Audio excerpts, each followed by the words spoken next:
warahmatullahi wabarakatuh. Selamat pagi dan salam sejahtera untuk kita semua. Kepada yang terhormat Kepala SMA Negeri 25, kepada yang kami hormati Wakil Kepala SMA Negeri 25, yang kami hormati Bapak Ibu Guru SMA Negeri 25. Alhamdulillah dari alamin, puji syukur kehadirat Allah SWT atas segala rahmatnya, sehingga pada hari ini kita dapat berkumpul dalam keadaan sehat, tidak kurang suatu apapun. Shalawat serta salam kita haturkan kepada junjungan Nabi Agung Muhammad Sallallahu Alaihi Wasallam yang kita nanti-nantikan syafaatnya di akhir zaman. Bapak Ibu yang kami hormati, adapun susunan acara aksi nyata modul 1.4 budaya positif adalah sebagai berikut. 1. Pembukaan. 2. Sambutan. 3. Penyampaian materi. Dan 4. Penutup. Menuju acara yang pertama adalah pembukaan. Agar acara pada hari ini dapat berjalan dengan lancar, marilah kita bersama-sama membaca basmalah. Kami hantarkan. Bismillah. Acara yang kedua adalah sambutan. Kepada yang kami hormati Bapak Anas Jasrudin, SPD, kami persilakan.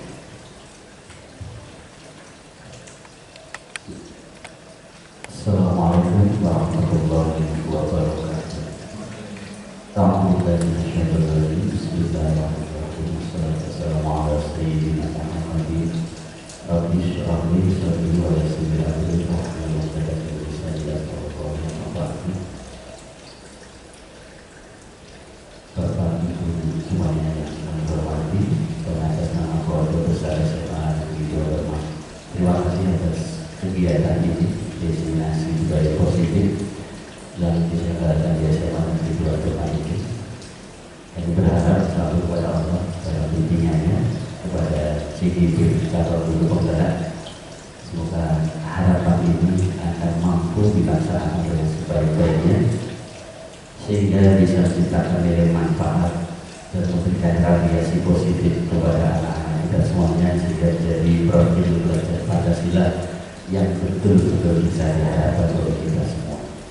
Dan manfaat sebagai CGP semoga juga memberikan manfaat kepada Bapak Ibu Guru sekalian untuk segera menyusul mengikuti gerakan-gerakan teman-teman Bapak Ibu Guru yang sudah menjadi guru penggerak. Harapan dari sekolah atau keluarga besar SMA Negeri 25, mari kita kembangkan Bapak Ibu Guru maju bersama, anak-anak pun nanti juga maju bersama sesuai harapan bangsa, sehingga betul-betul SMA Negeri 25 nanti berisikan siswa-siswa yang sesuai harapan oleh profil belajar Pancasila. Itu harapan yang dapat kami sampaikan. Kurang lebihnya mohon maaf. Selamat untuk mengadakan kegiatan diseminasi budaya positif ini, semoga berjalan dengan sesuai yang direncanakan. Amin ya rabbal alamin. Wallahu a'lam bishawab. Assalamualaikum warahmatullahi wabarakatuh. Waalaikumsalam warahmatullahi wabarakatuh. Terima kasih Bapak Anas yang sudah mewakili Kepala SMA ini. Acara yang ketiga adalah penyampaian materi yang akan disampaikan oleh narasumber kita, yaitu Bapak Ivan Tika di Sekjen SPD FFB tentang aksi nyata modul 1.4 budaya positif CGP Angkatan 8 Kabupaten. Kepadanya kami persilakan.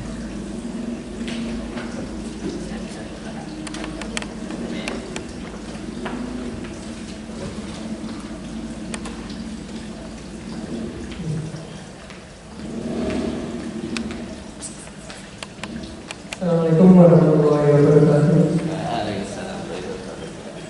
Yang terhormat kepada Kepala SMA Negeri 25 atau yang mewakili, yang terhormat kepada Bapak Ibu Guru semua yang sudah hadir pada kajian ini. Izinkan saya untuk menyampaikan yaitu mengenai hasil diseminasi budaya positif, yaitu CGP Angkatan 8 Kabupaten. Bapak Ibu semuanya, jadi supaya tidak terlalu sepanjang saya mau izin berdiri di tengah. Di sini ada beberapa materi yang akan saya sampaikan pada pagi hari ini, yaitu yang pertama mengenai perubahan paradigma baru, yang kedua mengenai disiplin positif, yang ketiga mengenai kebutuhan dasar manusia, yang keempat mengenai motivasi perilaku manusia, yang kelima mengenai posisi kontrol restitusi, yang keenam mengenai keyakinan kelas, dan yang terakhir adalah etika restitusi. Nah, kalau Bapak Ibu guru semua dilihat di sini terlalu banyak ya materinya. Nah, tapi tidak usah khawatir karena materinya tidak terlalu berat, jadi nanti kita bisa tidak terlalu panas gitu soalnya. Nah, kita mulai dari yang pertama dulu Bapak Ibu semuanya. Jadi yang paling atas yaitu mengenai paradigma baru atau bukan paradigma baru. Nah, kalau di sini kira-kira Bapak Ibu guru semuanya kalau mendengar kata-kata paradigma baru itu bagaimana ya? Sebenarnya bayangannya apakah mengenai pendidikan yang bagaimana, mengenai paradigma baru ini? Boleh mungkin saya minta komentarnya dari salah satu dari Bapak Ibu guru semuanya. Pak Mutegar mungkin sesuai pendapat. Baik, kalau menurut saya paradigma baru itu adalah sebuah agen unsur yang memenuhi perubahan, terutama di dalam proses yang namanya pembelajaran, sehingga nanti kaitannya dengan kehidupan juga, jika kurikulum ketiga sudah ada perubahannya dari yang sebelumnya dengan sekarang, sehingga nanti terlihat ada bentuk perubahan yang ada di peserta didik, begitu juga dengan pendidik.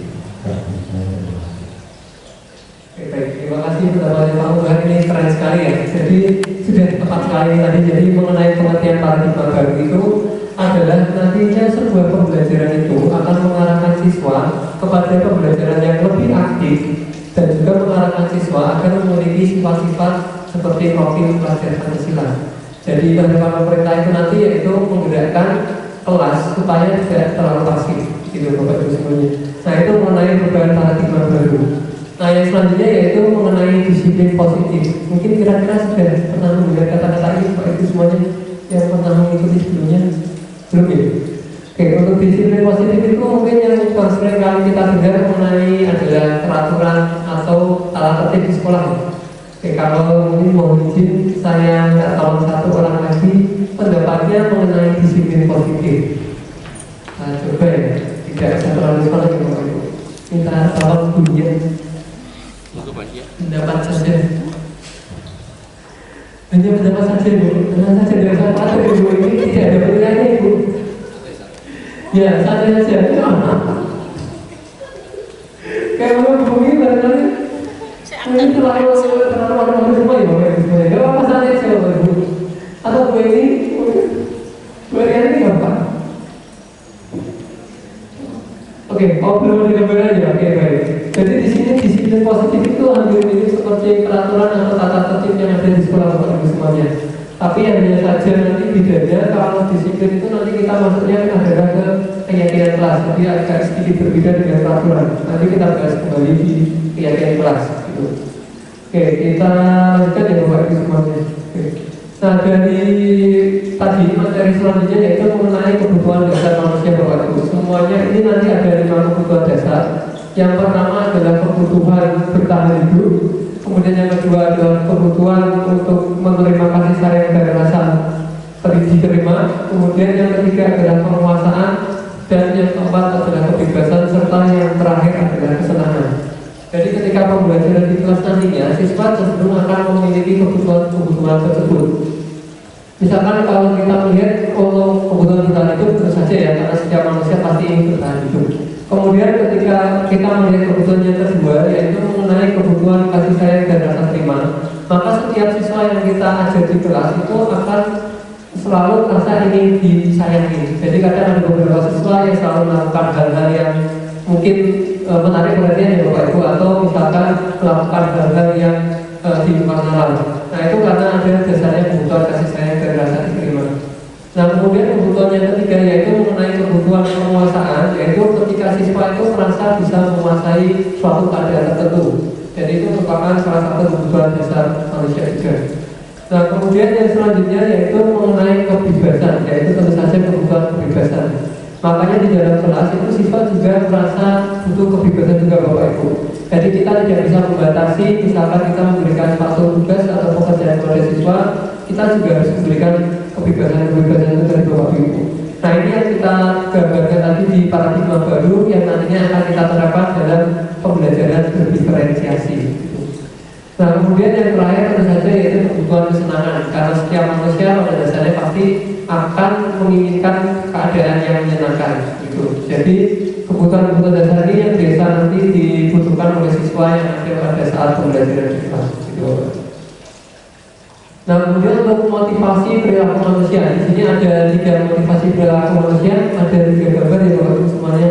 Oke, supaya tidak terlalu pasif ya Bapak. Ini kita kembali lagi dulu ini. Gambar yang pertama kira-kira apa ya Bu? Kita tidak tahu dijawab dengan menggunakan mikrofon. Gak apa-apa, salah gak apa-apa, ini gak ada dia, gak ada tiganya. Tenang aja Bu. Kira-kira gambar yang pertama ini apa ya Bapak semuanya? Hukumannya, oke, memberikan hukuman. Jadi untuk gambar yang pertama itu adalah tentang hukuman. Oke, yang kedua apa ya Bapak Ibu? Reward. Oke. Yang ketiga agak bingung ya gambarnya karena ini carinya agak susah ya ketiga. Yang ketiga itu ada plus-plusnya. Iya, outputnya, motivasinya. Oke, bagi ini plus itu artinya adalah nilai-nilainya, nilai dari seseorang gitu. Jadi ada 3 motivasi seseorang itu melakukan sesuatu Bapak Ibu semuanya. Misalkan yang pertama itu dihukum atau tidak mau menerima hukuman. Jadi siswa kita biasanya ingin melakukan pekerjaan itu karena tidak mau dihukum Bapak Ibu. Misalkan kalau membutuhkan tepat waktu itu karena tidak mau menerima hukuman. Atau misalkan masuk ke kelas itu karena tidak mau menerima hukuman. Nah, itu adalah hal yang kurang tepat sebenarnya Bapak Ibu. Nah, yang kedua juga sama, yaitu mengenai pemberian penghargaan atau reward. Jadi sebetulnya pemberian penghargaan itu juga masih kurang tepat. Mungkin bisa memotivasi siswa pada saat tertentu, tapi kedepannya ketika pemberian penghargaan tidak diberikan kembali, maka motivasi siswa tersebut akan berubah. Jadi yang paling tepat adalah motivasi yang terakhir Bapak Ibu. Jadi adanya nilai-nilai kebajikan atau nilai-nilai dari diri siswa itu sendiri. Jadi ketika siswa diberikan tugas, itu siswa mengumpulkan tepat waktu karena siswa itu memiliki nilai-nilai kedisiplinan, gitu. Sama juga ketika siswa datang tepat waktu atau datang lebih awal itu juga berhubungan dengan nilai-nilai kedisiplinan. Jadi bukan karena hukuman atau bukan karena reward atau penghargaan yang diberikan, gitu. Balik kita izin selanjutnya. Nah, di sini ada 2 jenis sama dengan yang tadi ya, Bapak, disiplin dengan identitas gagal. Nah, tadi yang sudah kita bahas, ada yang gambar kanan. Jadi cara mendisiplinkan siswa itu bisa dengan menggunakan 2 cara ini. Tapi kalau kita menggunakan 2 cara yang di sini, itu kita anggap sebagai identitas yang gagal. Misalkan kita memberikan hukuman tadi, nanti siswa ketika dihukum pasti akan kembali ke sifatnya disiplin. Tapi bisa saja kedisiplinan tersebut itu tidak berjalan lama. Maka dikatakan sebagai identitas yang gagal. Nah, kemudian yang sebelah kanan pemberian reward tadi sudah kita bahas ya Bapak Ibu. Jadi untuk pemberian reward itu bisa mendisiplinkan siswa, tapi juga tidak untuk waktu yang lama. Karena ketika siswa tersebut itu tadinya meminta hadiah ketika melakukan sesuatu, berarti itu artinya adalah pamrih ya Bapak Ibu. Jadi tidak dari dalam dirinya sendiri. Maka kita harus menghindari disiplin dengan identitas yang gagal ini, yaitu pemberian penghargaan dan juga punishment atau hukuman. Itu Bapak Ibu. Nah, kemudian ada disiplin dengan identitas yang berhasil Bapak Ibu. Nah, di sini ada 2 cara yang kita lakukan nantinya, yaitu dengan cara memberikan konsekuensi dan juga memberikan restitusi. Jadi siswa harus sadar bahwa ketika melakukan sesuatu nanti pasti ada akibat atau konsekuensinya. Makanya ketika siswa melanggar aturan nanti ada efek pada dirinya sendiri. Jadi siswa itu akan timbul kesadaran dalam dirinya, bukan karena adanya perasaan atau punishment tadi. Nah, kemudian untuk yang selanjutnya yaitu identitas berhasil itu kita menggunakannya adalah restitusi Bapak Ibu. Nah, mungkin nanti kalau ada pertanyaan ya, restitusi itu mengenai bagaimana. Restitusi itu adalah keadaan kita memfasilitasi siswa ketika siswa tersebut itu melakukan kesalahan. Nah, nanti kita bisa memfasilitasi dengan cara melakukan diskusi bagaimana cara menyelesaikan masalah yang dihadapi siswa tersebut. Ini dari hasil identitas berhasil yaitu konsekuensi dan restitusi. Oke, nah, bagaimana pendekatan restitusi dan ciri-cirinya? Nah, nanti kita akan coba lihat contohnya. Jadi pendekatan restitusi ini kita lakukan diskusi dengan siswa yang mengalami kendala. Nanti ada 3 tahap restitusi. Nah, kita melakukan diskusi dengan siswa. Yang pertama kita menanyakan kepada siswa bagaimana atau kesalahan yang dilakukan. Kemudian yang kedua kita mencari tahu kira-kira apakah siswa tersebut itu dapat menyelesaikan masalahnya. Jadi sebagai guru kita harus memfasilitasi mengenai keadaan siswa tersebut. Nah, tentu saja kalau ciri-cirinya di sini tadi ya kita sudah bahas ciri-ciri untuk pendekatan restitusi itu saja. Tentu saja yang pertama adalah memfasilitasi siswa. Kemudian yang kedua dihadapkan permasalahannya itu dapat terselesaikan karena permasalahannya diselesaikan oleh siswa itu sendiri. Nah, di sini tentu saja akan menunjukkan nilai-nilai kebajikan dari masing-masing anak tersebut. Jadi kita menggali nilai-nilai atau kepercayaan yang dimiliki oleh anak tersebut. Jadi untuk contohnya untuk pengertian dari pendekatan restitusi.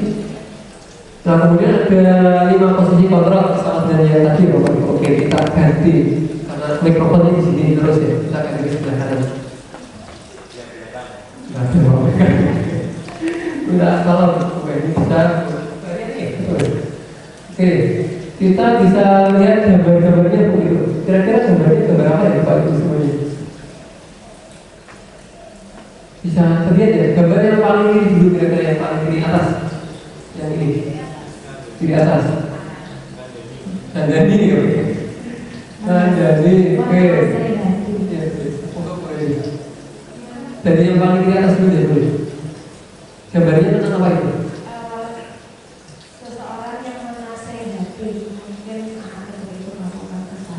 Oke, baik, itu gambar yang pertama. Yang kedua, oke, gambar yang kedua, bawah. Oh, kedua, oke. Yang ketiga kan?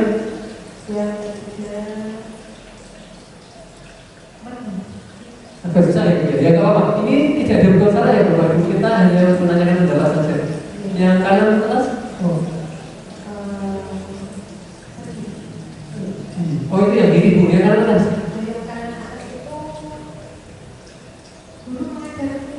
Oke, belum ngajar yang paling bawah apa ya? Kalau terlalu semangat, biasa nih Bu. Hah? Yang kanan bawah dari gambarnya laptop kali? Dari yang kanan bawah itu? Darinya, ya, hampir dari itu ya. Oke, ya itu pendapat dari Bu Eni. Terima kasih, keren sekali semuanya. Oke, kita coba satu lagi. Supaya tidak mengelak ini gampang nih. Kemudian gampang.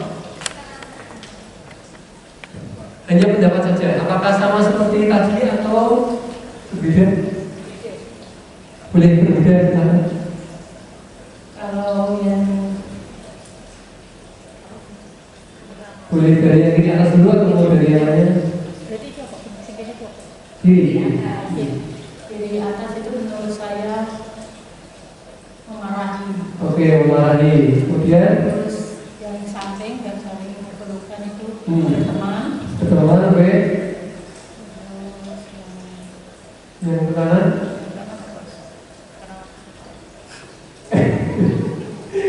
Ya, nggak apa-apa, guys. kanan atas itu mengajar. Oke, terus Terus yang yang kiri bawah. menangis itu merasa bersalah. Oke.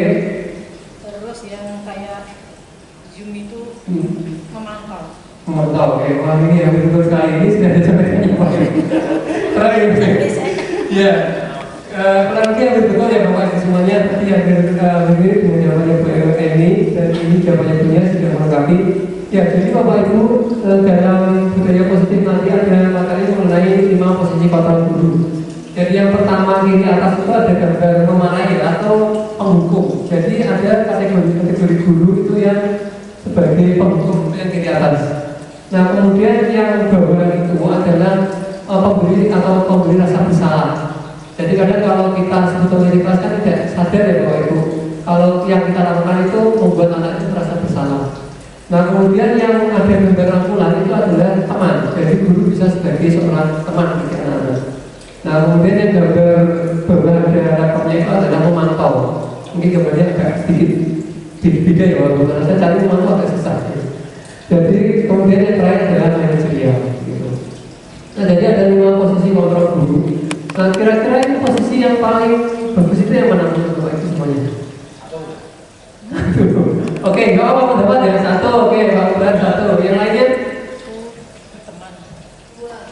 2. Oke, boleh merasa bersalah. Oke, ada lagi? Berteman. Oh ya berteman. Oke, sorry berteman ya. Berteman. Satu lagi? Oke ya, jawabannya kurang lebih seperti itu ya. Oke. Nah, mari kita lihat satu-satu Bapak Ibu. Nah, untuk yang pertama memberi hukuman, tadi sudah kita bahas ya Bapak Ibu. Jadi hukuman itu hanya untuk mendisiplinkan siswa secara sesaat. Maka kita tidak boleh memilih atau memposisikan guru sebagai penghukum. Nah kemudian yang gambar menangis itu juga kita tidak boleh membuat siswa merasa bersalah. Misalkan ketika berada di kelas kita mengungkapkan kata-kata yang membuat siswa itu merasa down atau berkecil hati. Nah posisi guru atau guru yang bagaimana itu boleh kita gunakan 3 Bapak Ibu semuanya. Yang pertama itu mulai dari sebagai teman. Jadi Bapak Ibu guru itu bisa sebagai teman fasilitasi siswa. Saya yakin bahwa guru di SMA Negeri 2 ini sudah bersifat sebagai kontrol guru sebagai teman. Nah yang mungkin perlu kita tingkatkan adalah sebagai pemantau dan sebagai manajerial. Jadi bedanya kalau teman itu kita hanya dekat dengan siswa saja. Kalau nanti sebagai pemantau dan manajerial kita itu memfasilitasi siswa dengan segitiga institusi tadi Bapak Ibu. Jadi ketika siswa mengalami permasalahan, kita itu bisa melakukan diskusi, membantu siswa menyelesaikan masalah, tapi bukan memberikan saran. Jadi kita hanya memfasilitasi siswa menyelesaikan masalahnya sendiri. Baik, saya rasa begitu untuk 5 posisi kontrol guru. Nah, mungkin tidak kelihatan ya. Saya bacakan saja. Ini ada contoh-contoh mengenai perilaku kontrol negatif dan perilaku kontrol positif yang diterapkan di suatu sekolah, baik sebagai guru atau sebagai siswanya. Nah, misalkan ketika guru ini berbuat menghadik, menunjuk-nunjuk, menyakiti atau menyindir itu adalah contoh dari sebagai guru atau guru sebagai penghukum. Nah, kemudian kalau sebagai teman itu bisa membuatkan alasan-alasan untuk murid-muridnya. Jadi maksudnya itu bisa membuat alasan murid untuk berangkat ke sekolah. Jadi lebih nyaman ketika berada di sekolahan. Nah kemudian ketika sebagai pemantau itu nanti dapat membantu siswa dalam hidup dan mengukur itu nanti maksudnya dalam kegiatan di sekolahnya. Dan yang terakhir yaitu sebagai manajer itu adalah untuk mengajukan pertanyaan tertentu untuk menyelesaikan masalah itu tadi Bapak Ibu. Jadi ini adalah contoh-contoh kegiatan yang ada di sekolah, misalkan sebagai penghukum, sebagai pemantau, sebagai pembuat bersalah, sebagai manajer dan sebagainya. Tidak boleh.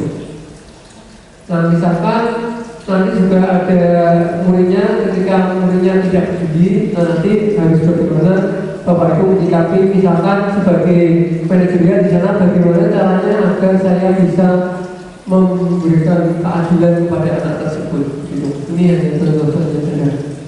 Baik, saya rasa saya lanjutkan. Nah, kita mengenai materi keyakinan kelas Bapak Ibu semuanya. Saya rasa ini sudah tahu ya Bapak Ibu ketika ada gambar helm, kenapa perlu menggunakan helm ketika berkendara? Ini kan sudah jelas ya. Kira-kira apa jawabannya Bapak Ibu semuanya? Untuk keselamatan. Melindungi bisa, keselamatan bisa ya. Oke. Kalau yang kedua, kenapa perlu menggunakan masker dan mencuci tangan setiap hari? Kesehatan. Oke, bisa ada lagi? Sama semua ya? Mencegah penyakit. Ya.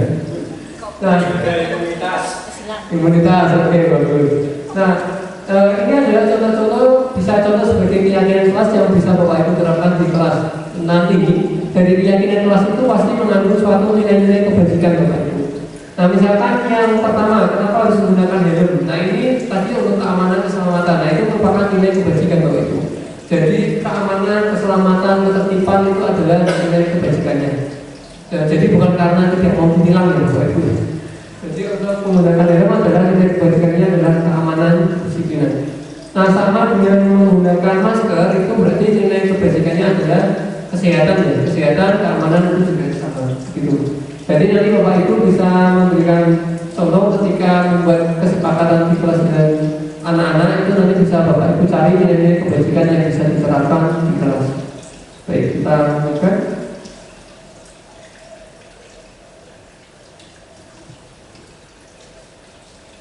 Macet Bapak Ibu.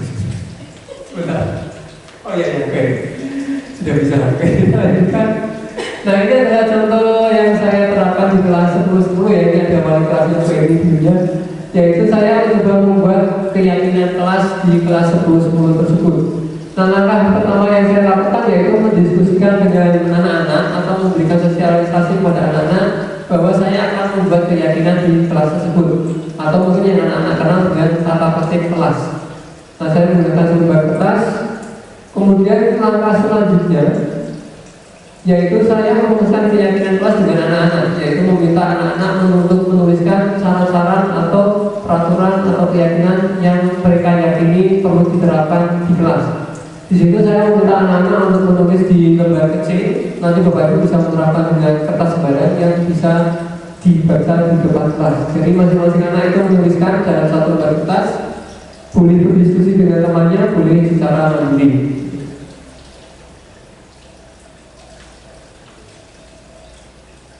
Kemudian yang selanjutnya yaitu saya meminta anak-anak untuk menempelkan di depan kelas. Jadi saya memfasilitasi anak-anak supaya anak-anak itu aktif bergerak, tidak usah duduk. Saya minta menempel di depan kelas dengan kalimat positif atau keyakinan yang sudah dibuat tadi.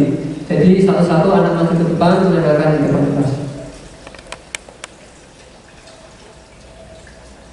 Nah, kemudian ketika kita sudah selesai menempelkan, kita bisa berdiskusi kembali bersama anak-anak, yaitu melakukan tinjauan ulang. Kira-kira peraturan atau keyakinan kelas mana yang perlu kita terapkan atau perlu kita ubah kata-katanya menjadi kata-kata positif. Jadi biasanya kan anak-anak membuat keyakinan atau peraturan itu kadang ada yang tegas, kadang ada yang kata-katanya kurang bagus, maka kita bisa sempurnakan dengan melakukan tinjauan ulang.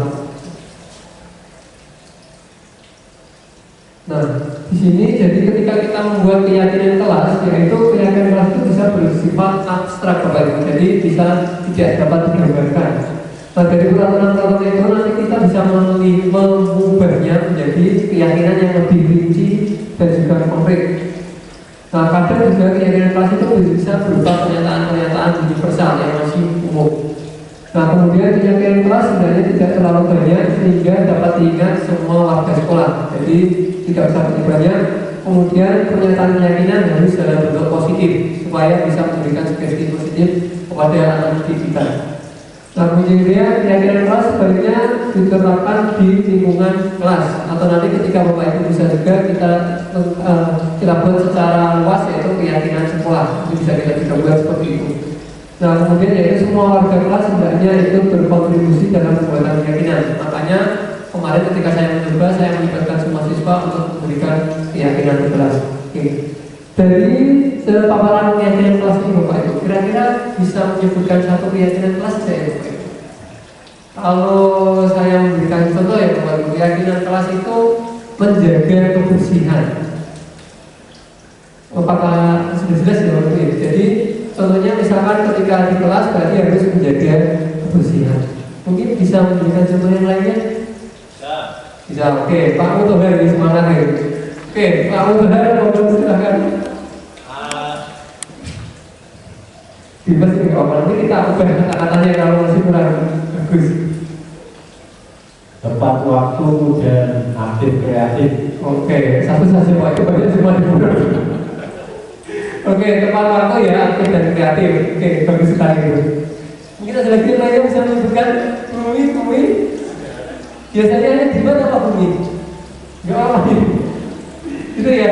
Jadi contoh-contohnya tadi bisa menjaga kebersihan, tepat waktu, kreatif, kemudian saling menghormati, gitu ya, sama saja. Jadi itu contoh-contoh keyakinan kelas yang bisa diterapkan di kelas Bapak Ibu. Saya rasa cukup. Maksudnya agak macam. Oke,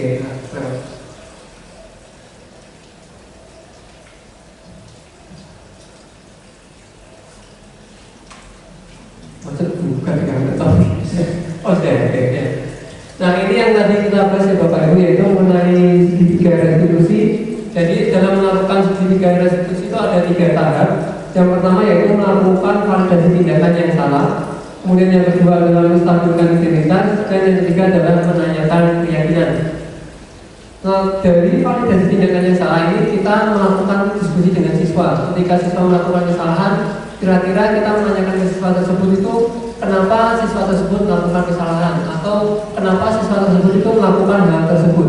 Pasti siswa memiliki suatu alasan tertentu. Misalkan ketika siswa terlambat datang ke sekolah, maka kita bisa menanyakan kenapa siswa tersebut datang terlambat ke sekolah. Maka nanti dari sana Bapak Ibu bisa menggali mengenai alasan-alasan yang diberikan oleh siswa tersebut.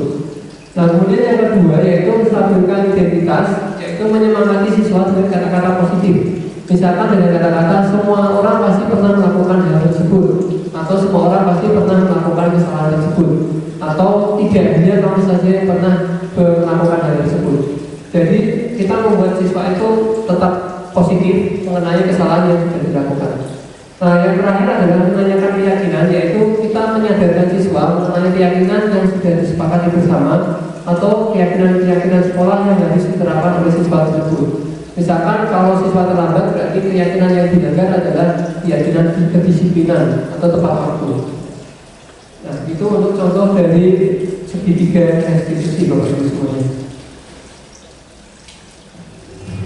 Nah, ini ada sedikit video cuplikan dari proses segitiga restitusi yang pernah saya lakukan di SMA Negeri 22. Silakan bisa lihat.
Perkenalkan, nama saya Asun Firdawi dari kelas 10.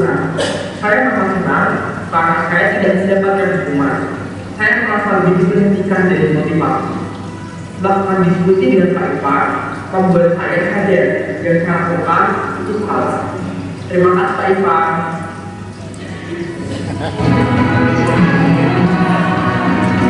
Yang kasih yang kedua yaitu ketika saya menemui ada siswa yang mengganggu konsentrasi di dalam kelas.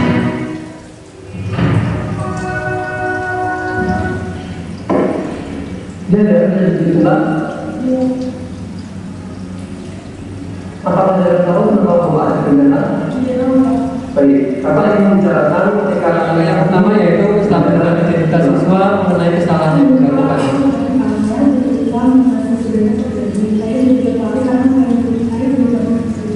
Baik, mungkin kamu tertarik dengan pertama yang kedua yaitu melakukan pelajaran tindakannya mungkin dan jadikan beberapa beda. Iya Pak, kami mohon maaf. Tidak apa-apa, semua pernah melakukan kesalahan. Apakah kamu masih ingat kesalahan yang sudah kita buat sebelumnya? Masih maaf menjadi orang lain. Bagus. Apabila kamu diberikan dengan pelajaran, akan mengikuti siswa yang lainnya. Iya Pak, saya tidak akan mengulanginya lagi. Baiklah, kamu bisa kembali istirahat. Janji dengan kamu tidak akan mengulangi lagi. Iya Pak, terima kasih Pak. Ya, sama-sama. Perkenalkan, saya Jara Aulia Putri dari kelas 6. Saya merasa senang karena Pak Irfan tidak mengalami saya. Saya berjanji ke depannya tidak akan mengulanginya lagi dan membentuk teman yang berbeda di kelas. Saya akan fokus ketika belajar di kelas. Terima kasih banyak Pak Irfan. Jadi adalah contoh penerapan segitiga restitusi. Tidak sebenarnya dengan penerapan segitiga restitusi diharapkan siswa dapat kembali ke kelas dengan keadaan yang positif kembali.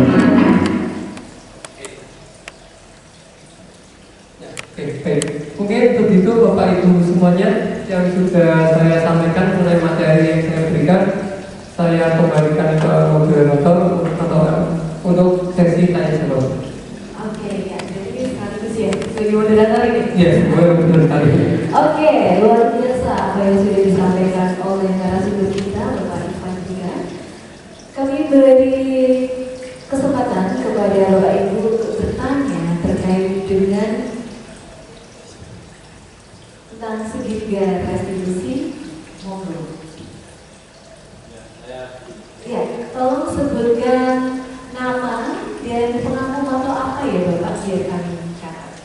Ya, Assalamualaikum warahmatullahi wabarakatuh. Perkenalkan, nama saya Ahmad Ibarat, mengaku wakil sosiologi.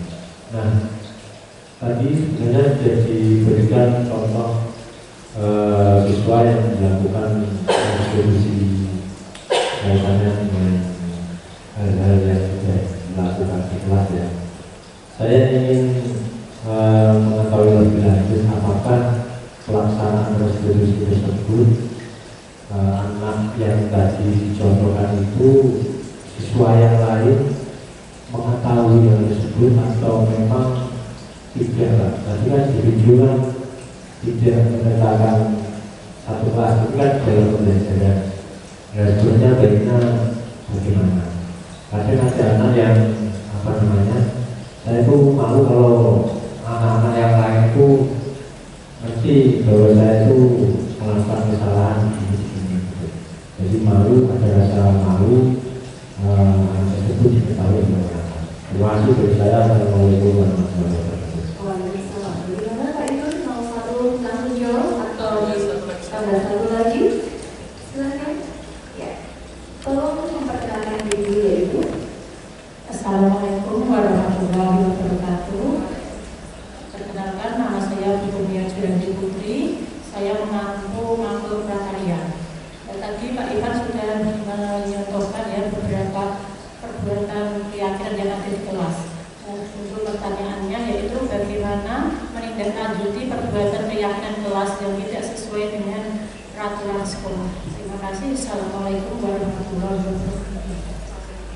Nah, terima kasih kepada dua penanya yaitu Pak Untohan dan Ibu Gurunya. Bagaimana Pak Ivan bisa menjawab? Ya. Iya.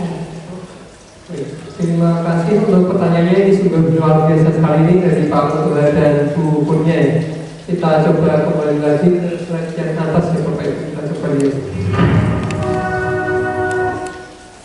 Jadi tadi mengenai segitiga restitusi ya Pak, ketika siswa melakukan kesalahan ya.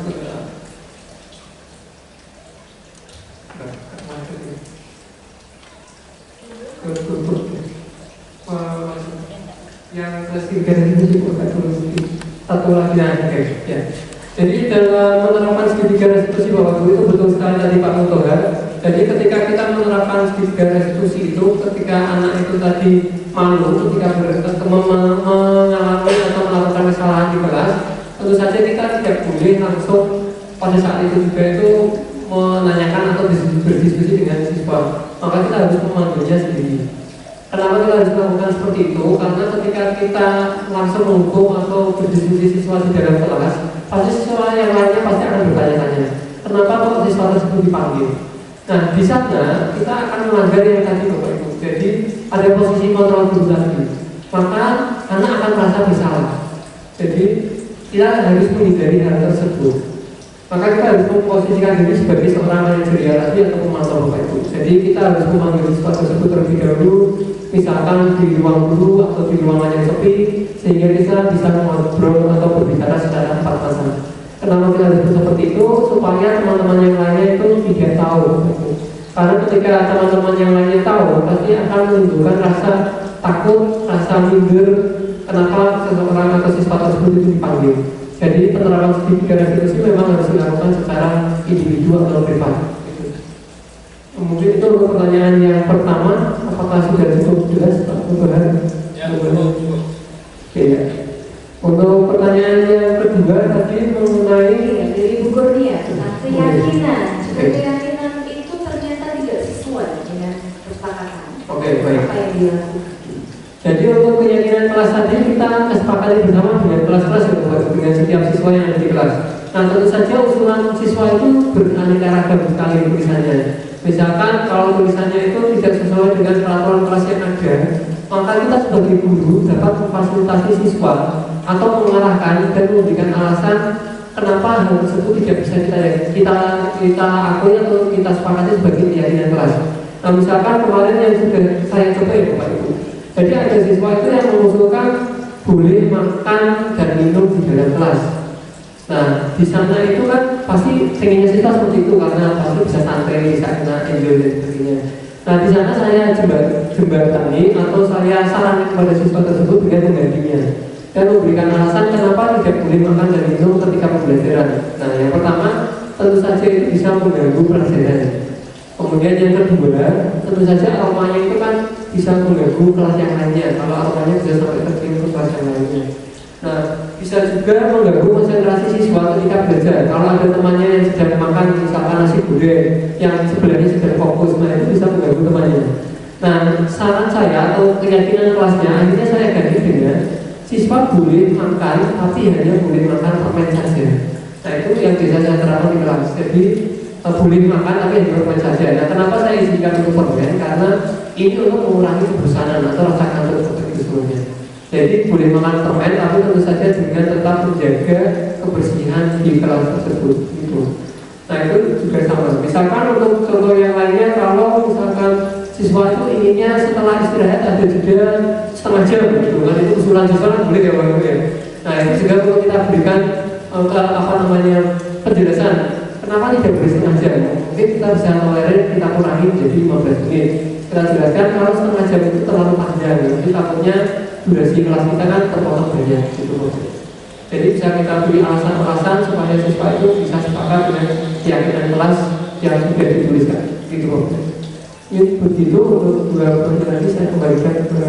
Iya, terima kasih jawaban yang luar biasa dari narasumber kita. Beri tepuk tangan dulu dong. Nah, agak ceria. Bagaimana Bapak? Diberikan pertanyaan lagi atau sudah cukup?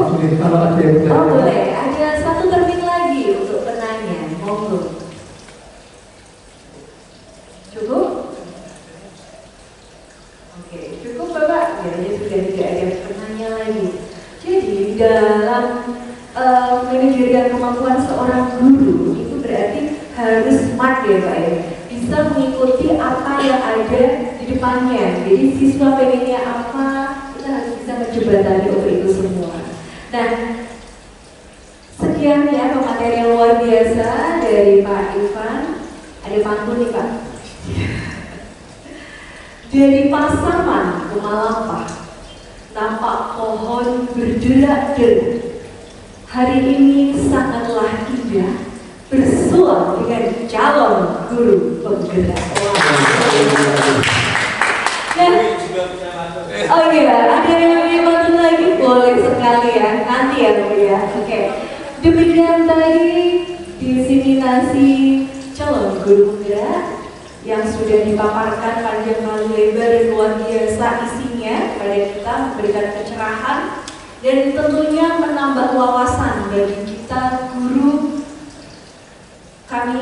Saya selalu mengadu acara, mohon maaf bila ada tutur kata yang kurang berkenan. Bila Taufik hidayah. Wassalamualaikum warahmatullahi wabarakatuh.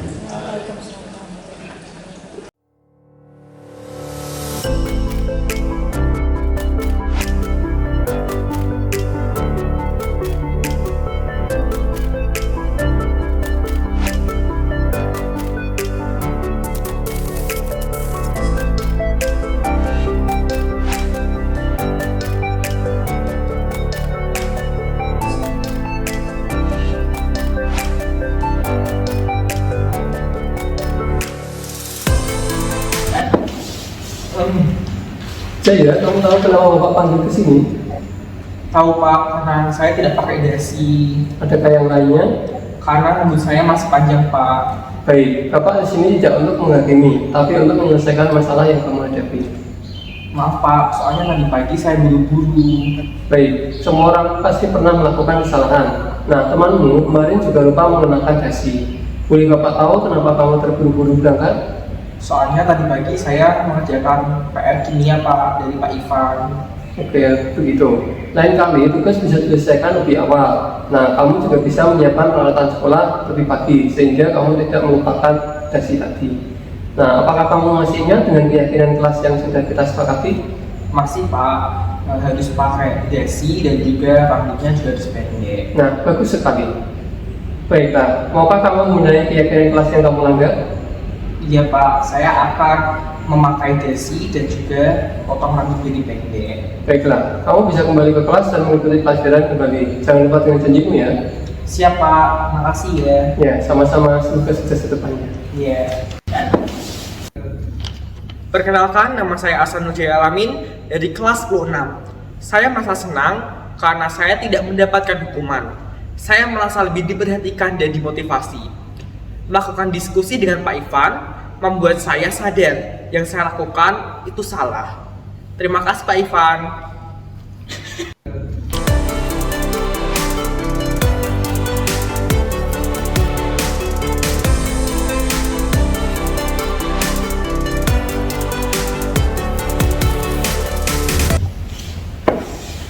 Jara, bisa duduk sebentar?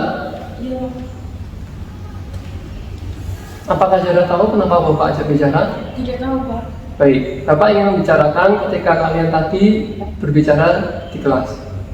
Oh iya Pak, itu tadi Amel bercerita mengenai liburannya ke Bali. Saya jadi tertarik karena saya belum pernah ke Bali. Baik, mungkin kamu tertarik dengan cerita Amel, tetapi suara kalian bisa mengganggu konsentrasi teman yang lainnya. Mungkin bisa dilanjutkan bercerita waktu istirahat. Iya Pak, saya minta maaf. Tidak apa-apa, semua pernah melakukan kesalahan. Apakah kamu masih ingat kesepakatan kelas yang sudah kita buat sebelumnya? Masih Pak, menghargai orang lain. Bagus, apabila kamu bercerita di tengah pelajaran akan mengganggu siswa yang lainnya.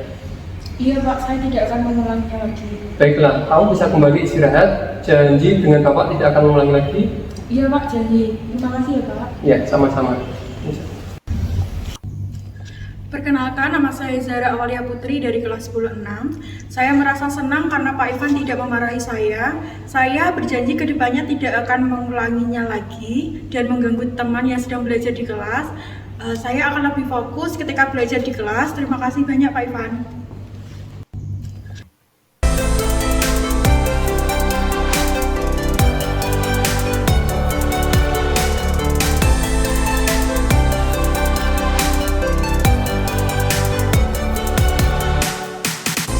Semuanya bawa alat tulis ya? Oke. Nah, hari ini saya hanya akan mendiskusikan mengenai namanya dengan keyakinan kelas, atau kalau kalian yang kenal adalah peraturan kelas. Tadi ada kuliah juga masuk. Siapa? Iya. Oh, bahasa Inggris ya? Iya. Oke. Oh, ini ada apa ya? Berarti baru masuk ini ya? Belum masuk ya? Oke. Nah, nanti mungkin ada beberapa buku yang buat sama. Jadi nanti saya minta kalian untuk membuat keyakinan kelas, atau kalau yang kalian ketahui itu namanya adalah peraturan atau tata tertib di kelas. Nah, biasanya kan di sekolah sudah ada tata tertibnya, kalian tinggal mengikuti saja. Nah, untuk hari ini saya meminta kalian itu menuliskan usulan peraturan atau keyakinan kelas yang menurut kalian itu perlu diterapkan. Misalkan nanti saya beri satu orang satu kertas. Ini kan ada linknya ya. nulisnya itu jangan pas di sini, jadi sebaliknya supaya bisa ditempel lagi. Nah, tuliskan misalkan satu peraturan atau kegiatan kelas yang ingin kalian terapkan di kelas. Usulan, misalkan begini, menjaga kebersihan. Berarti nanti kalian tuliskan di depan sini. Hanya satu saja. Boleh kalimat, boleh kata, yang penting hanya ada satu saja. Ada pertanyaan? Jelas ya? Oke. Oke, silakan bisa ditulis yang bisa dapat.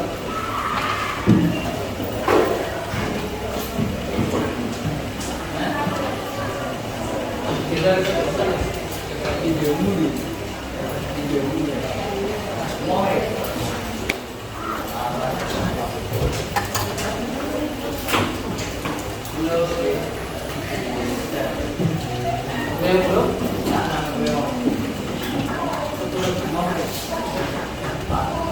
Ya, bukan udah semua ya. Oke.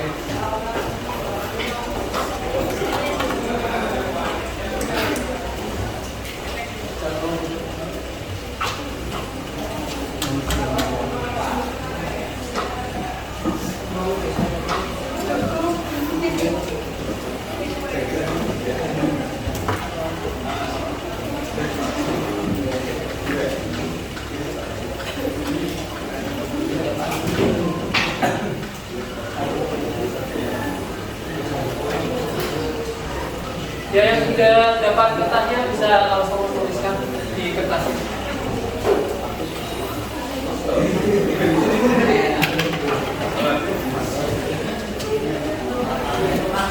Boleh menulis bebas, tapi kata-katanya tolong yang sopan ya.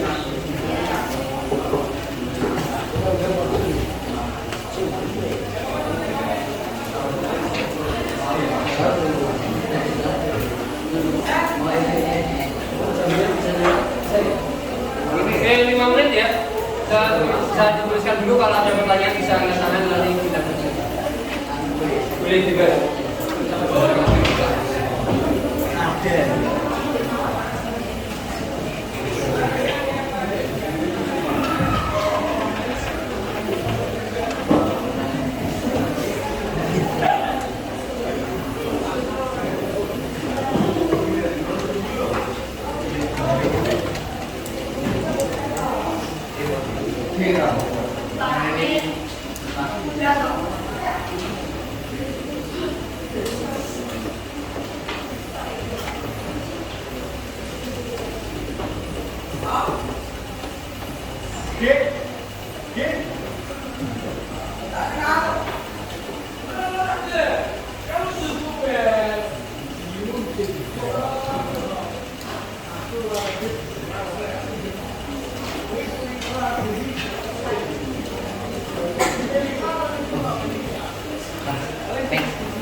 Satu saja ya, kalau saya punya. Nanti soalnya ada punya teman-teman.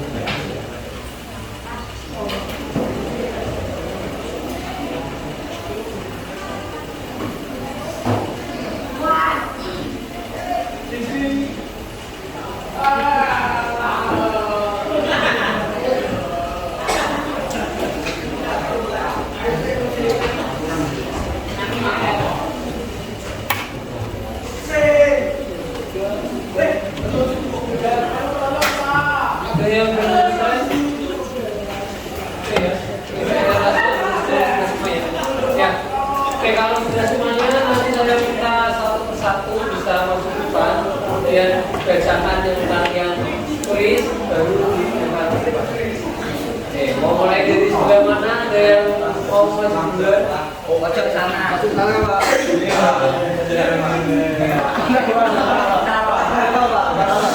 Karena nunjuk-nunjuk itu dilarang, berarti mulai dari yang Jawab, silakan.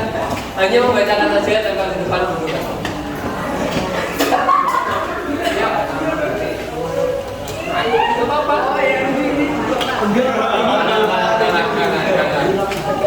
Hanya membacakan saja, nanti tempel di depan, dia duduk. Berdua nggak apa-apa.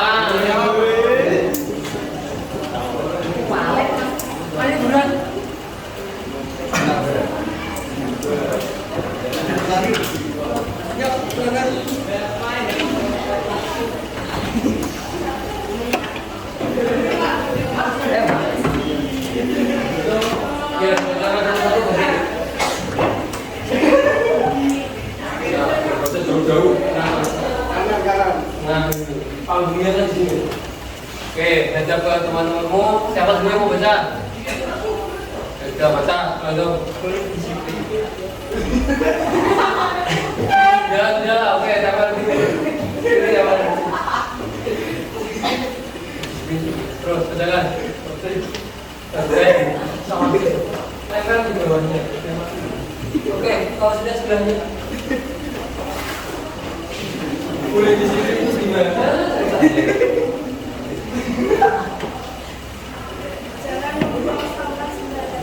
Oke, lanjut. Teman kan boleh tulis bebas, tapi asalkan kata-katanya tepat.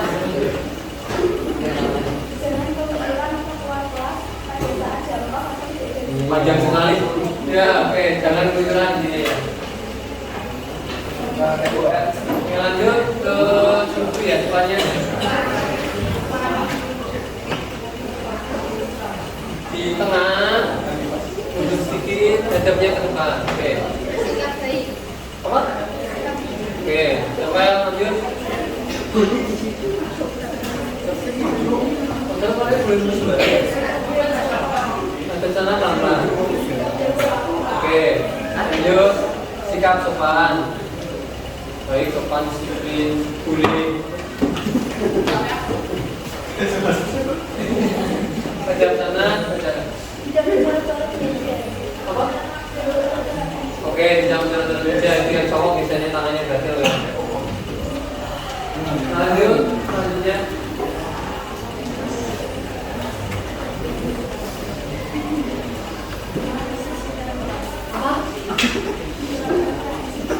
Oke, di 19 ya bersama ya. Oke, kita mulai dari sini ya. Ini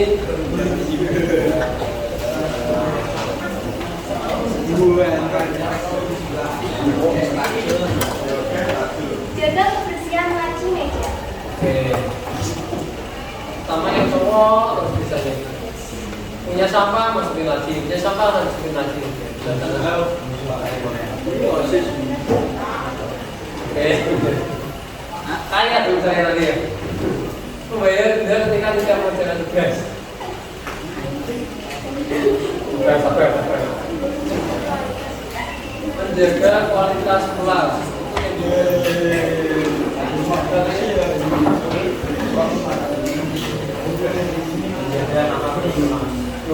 Keren sekali. Ya, teman. Lanjut. Yakin. Itu yang mengusulkan yakin. Benar, gak usah buru-buru. Santai. Slow. Lanjut. Apa? Melanjutkan kita dari surat sekolah. Maksudnya kalau kita sampai. Oke, lanjut.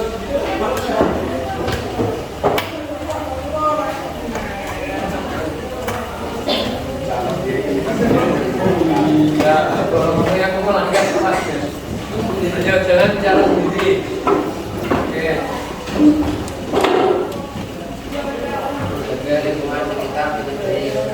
Oke.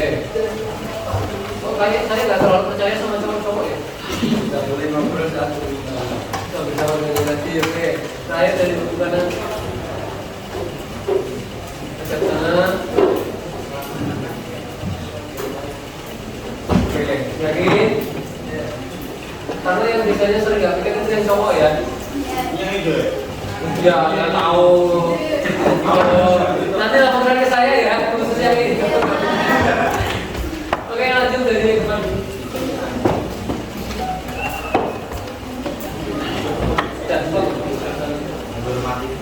Oke, lanjut. Terlalu mengenai coklat.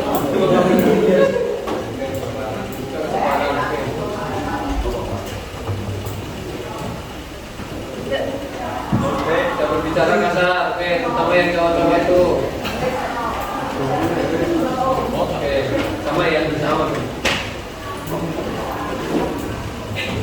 Hadap sana,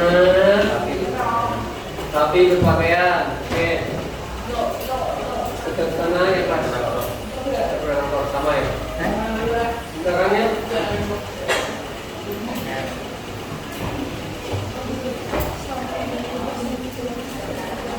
Selalu menjaga kebersihan. Oke, dalam masa waktu.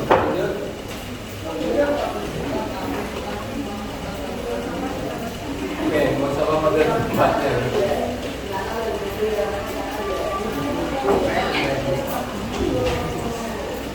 Tidak boleh ke kamar mandi ramai-ramai. Nah, itu saya yang itu. Udah, pertanyaan saya ke kamar mandi ramai-ramai itu mau apa lagi? Kamu apa namanya? Mau kencing bareng? Nggak mungkin. Pegang-pegangan. Oke, ya sama berarti. Yuk.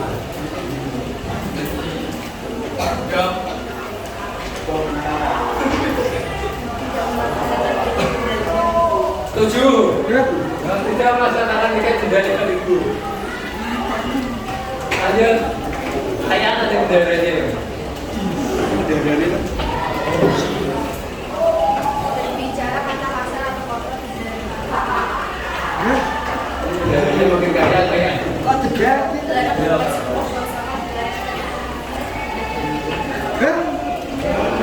udara semua. Jaga kebersihan kelas dan lingkungan di sekitar kelas.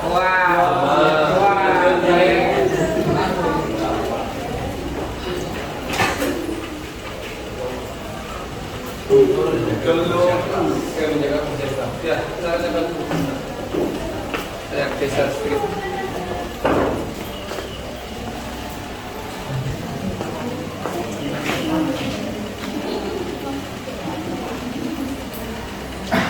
Ya, oke.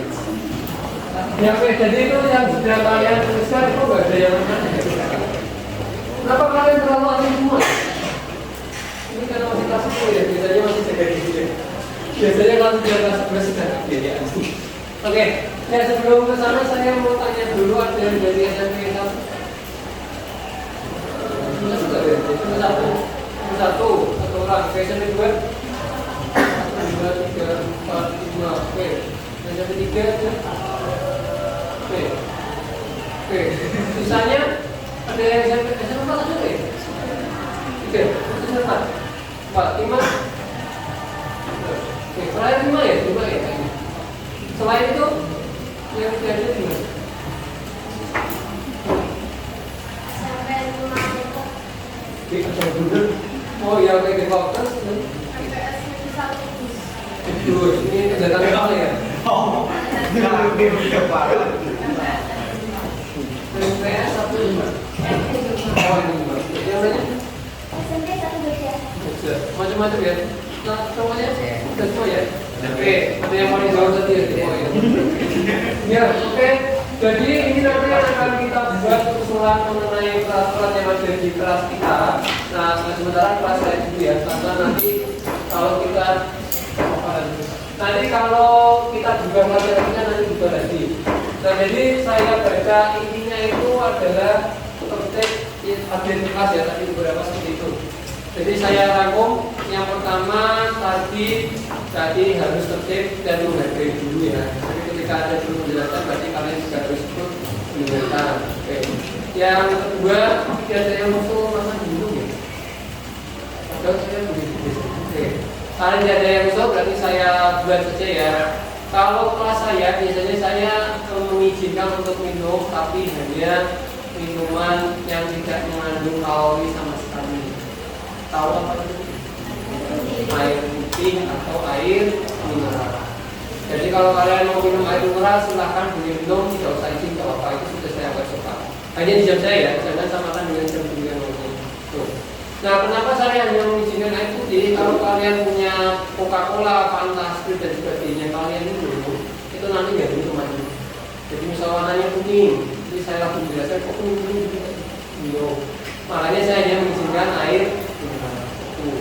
Kemudian kalau makan, saya hanya mengizinkan makanan yang mengandung glukosa.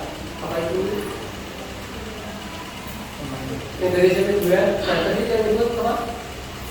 Makanan yang mengandung glukosa?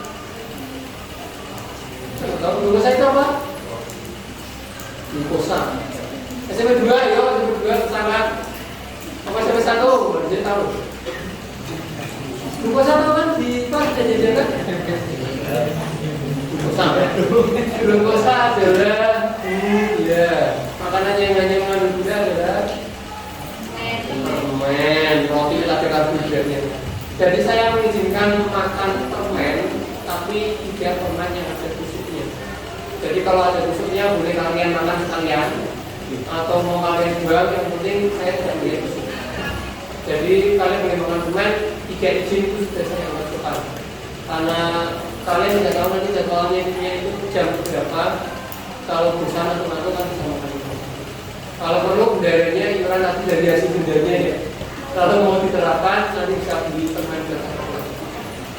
Jadi makan dan minum itu saya jadikan satu, boleh air mineral dan boleh makan permen. Nah kemudian kalau saya lihat lagi sebagian besar tiket ya, ada mengenai tiket juga. Nanti kalau tiket kalian diskusikan dengan wali kelas dulu, baru nanti tentukan hukumannya. Kalau misalkan di denda 5.000 setuju, punya tiket gitu kelihatan. Ya untuk tiket nanti kita bicarakan lagi saja setelah ada tiketnya saja ya. Terus kemudian untuk tugas, nah itu saya paling menghargai adalah orang yang tepat waktu dan saya tidak suka yang berlebihan. Jadi kalau ada tugas silakan kumpulkan konten sedapatnya kalian sebisa kalian. Saya tidak melihat isinya itu yang harus benar atau tidak, tapi harus dibuat dari tidak. Misal tugasnya 10 soal, kalian baru menyelesaikan 7 soal, 6 soal itu boleh. Asal tidak hanya mengerjakan 2 soal kan kebangetan ya, soalnya 10 bicara kan itu. Berarti paling tidak 50% sudah dikerjakan dan dikumpulkan itu sudah mulai cara tertibnya. Saya rasa itu ya kedisiplinan menjaga nama baik kelas. Ada yang mau ditambahkan dari yang saya bicarakan? Betul ya? Sampai alasan satu lagi saya lupa fokus. Jadi nanti kalian minta yang kelas 10 dengan kelas saya tidak tahu apakah kelas yang pinjam, saya kan pinjam, itu harus membawa atau tidak. Kalau saya minta bawa namanya adalah tabel periodik unsur. Nanti gimana? Di SMP ya? Ya. Coba. Oh enggak, oke. Ya nanti kalian harus bawa tabel periodik unsur itu bentuknya kotak kecil tabel. Kalau kalian beli harganya kayaknya 2.000 di Raja Beres atau ukurannya ada. Kalau yang besar mungkin 5.000, cukup yang satu ukuran kertas saja. Kayaknya nanti ukurannya segini. Harganya nanti 2.000. Itu silakan nanti beli. Kalau kalian mau hemat, punya printer di rumah boleh cetak sendiri. Yang penting pada saat jam pelajaran kalian harus ada. Kalau tidak ada, konsekuensinya mau bagaimana? Pusat, lari, lapangan, bersih-bersih, propel, bersih-bersih. Yang gampang apa kira-kira? Kalau tidak membawa harus boleh sebenarnya sih nggak besar kalau kalian mau. Gimana? Usung, kalau tidak membawa tabel mana sih? Oke, ada yang besar. Ada lagi?